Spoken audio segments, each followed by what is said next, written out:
Hi, hello and welcome back to F1 Challenge VB. My name is Mephisto and our epic journey through the history of Formula 1 continues today with the 8th and final round of the 1956 season, the Italian Grand Prix. It was held on the 2nd of September, it had 27 entries, 26 of them took part in the race and there were 15 retirements. The race consisted of 50 laps completed in 2 hours, 23.41 seconds. Fangio started the race from pole with Castellotti second, Musso third, Taruffi fourth and Behra fifth. The race was won by Stirling Moss. Peter Collins famously gave up his shot at the championship and offered his car to Fangio after he retired his own. He finished the race in second, thus securing his 4th career title. He crossed the line 5.7 seconds after Moss. Ron Flockhart finished in 3rd, he was 1 lap down. Godia finished 4th, he was also 1 lap down. And rounding off the top 5 was Jack Fairman. He was 3 laps adrift. Race winner Moss also posted the fastest lap, a 2-minute 45.5 second lap. We are here in Italy for the final race of the season and the lap around here starts off with a relatively long run down into turn 1, a very long right-hander that banks at around 45 degrees. Turn 2 is much the same as turn 1, it's a lot of fun going through them but can be extremely dangerous. But we now come onto the longest straight of the circuit. There's enough time to drink your coffee or tea, whatever, before coming into turn 3, a long right-hander. You're flat out through here, but that wasn't always the case.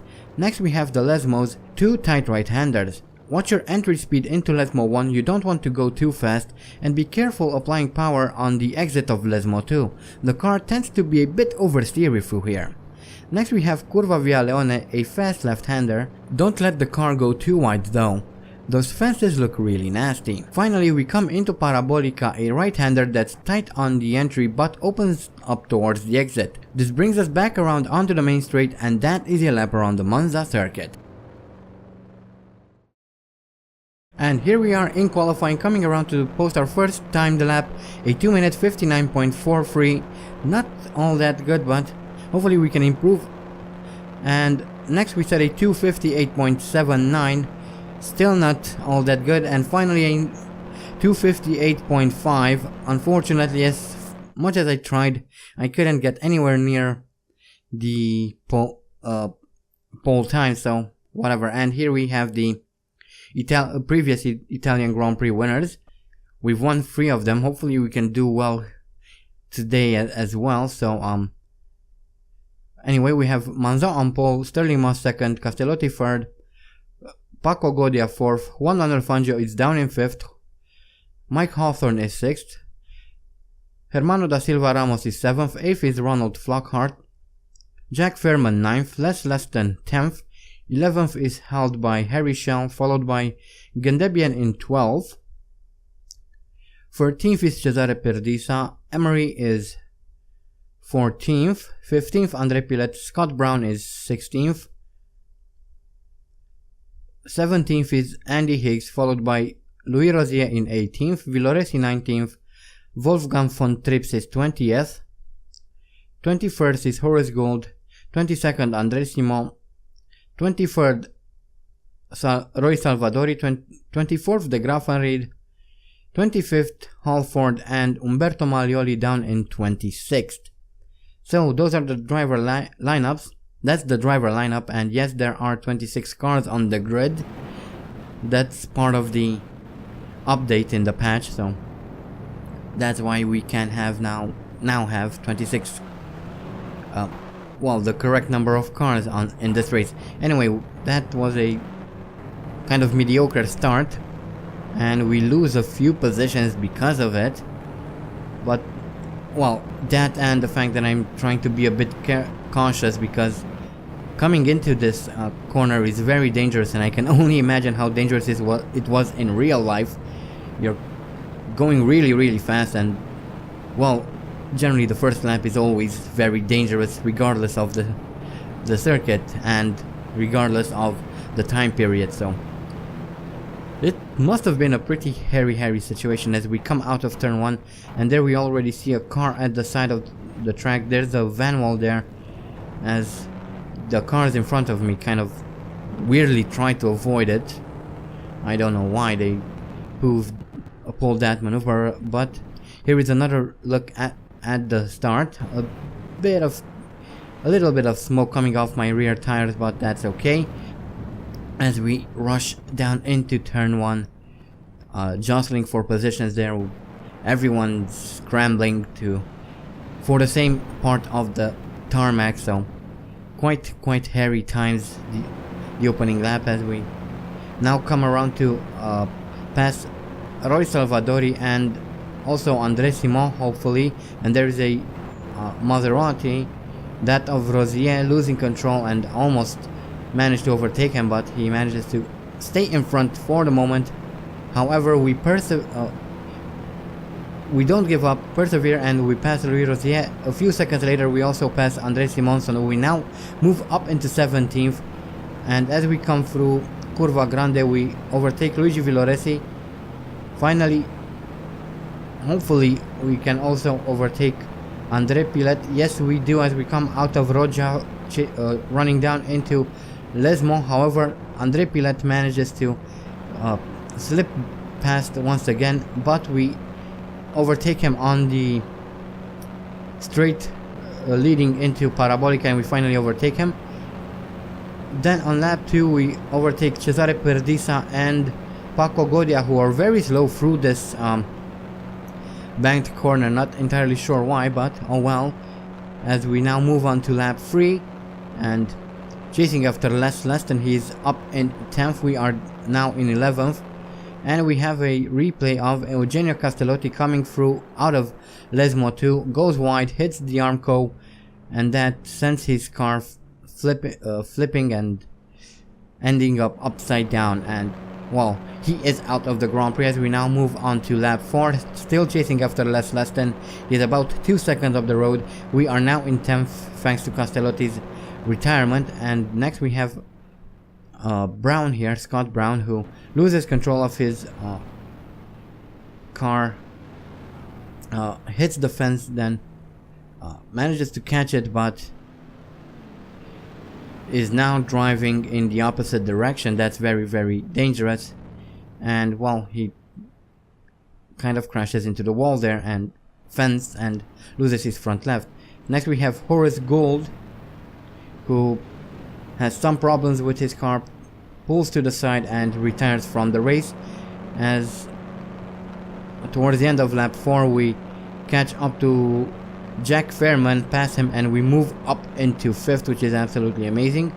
Lap 5 now, chasing after Juan Manuel Fangio, who's some 20 seconds up the road. Les Leston is behind us, and we have another replay. This is Bruce Halford.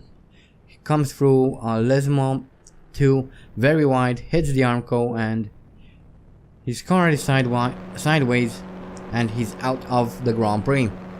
Lap 6 now, still chasing after Hawthorne. We've made up 5 seconds somehow, and this is André Pilet in the Simca Gordini coming wide through Lesmo, and just like everyone else, flips his car over and is out of the race. Actually, wait, no. He lands on his wheels and decides to drive into a wall. And okay. So, well done, André Pilet, whatever. Lap 7 now, and we are just about to overtake Gendebian here. And yes, we do it. We move up into 4th.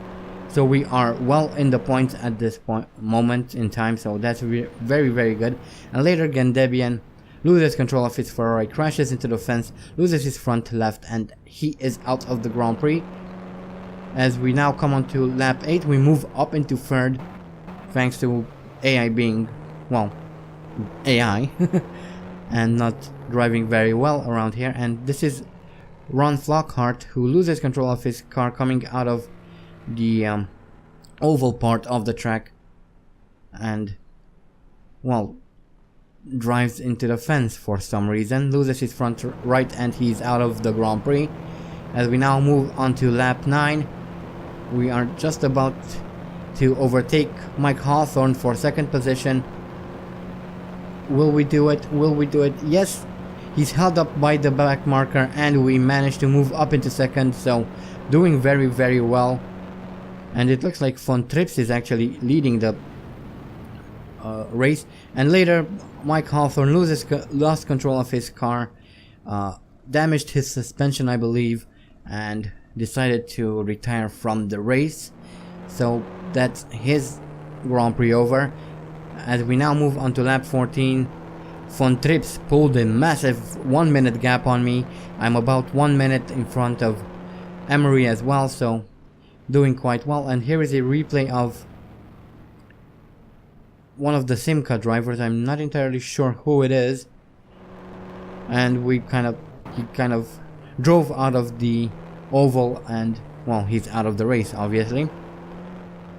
Still chasing after Von Trips, and now we are coming around to finish lap 17th and finish the race in second. Von Trips won. Very well done for him. Emery is third, Paco Godia fourth, and Roy Salvadori rounding off the top 5. And Hermano da Silva Ramos managed to post the fastest lap of the race. It's not a track record, but it's the fastest of the race. Oh, that's quite nasty to look down.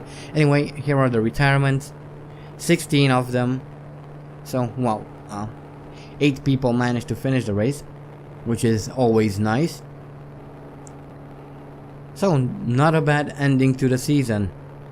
This means that because Jean Behra didn't take part in the race, it means that we win our 5th championship, which is, well, absolutely amazing. We now equal Juan Manuel Fangio's real life achievement, so that's pretty good, I would say.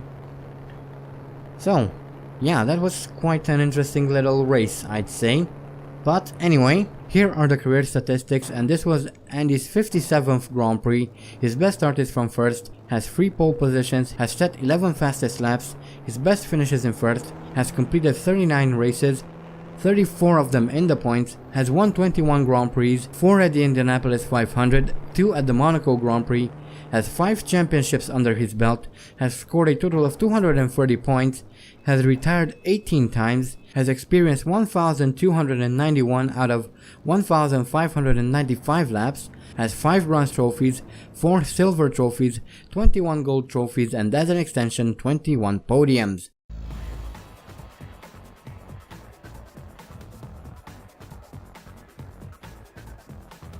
And here is one last look at the championship standings. Andy Higgs wins the championship, Behra finishes in second, Luigi Villoresi third, Harry Schell fourth, and Wolfgang von Trips is in 5th. And everyone has scored points all the way down to 18th place, which is held by Roy Salvadori, and at the very bottom of the standings we see Robert Manzon, who finished in 39th. So that was the Italian Grand Prix. That was the 1956 season. Kind of an odd one, to be honest, especially the first couple of races. Those were an absolute disaster by any stretch of the imagination. But we've managed to put another season behind us. 1957 is next. Hopefully it will go a little bit better, but who knows. I'm quite excited to start the new season regardless. Well, it's always quite exciting to start the new season, so yeah. New drivers, new cars. Actually, I don't think there's any new cars. Nor are there any new tracks, but there are definitely new drivers, so it will be fun to see the competition next season. But anyway, that is it from the Italian Grand Prix from the 1956 season from me. Once this video goes live, I'm going to give you guys a couple more hours to vote for next season's team if you haven't done so already, so make sure to check out the link in the description to cast your vote if you haven't done so. I also have a second channel where I will be playing all sorts of different games. At the moment I'm doing a playthrough of the original Need for Speed Underground, so if you're interested in that, I'll leave a link in the description to that as well. I hope you guys enjoyed this video. Thank you all so much for watching, and as always, stay sharp.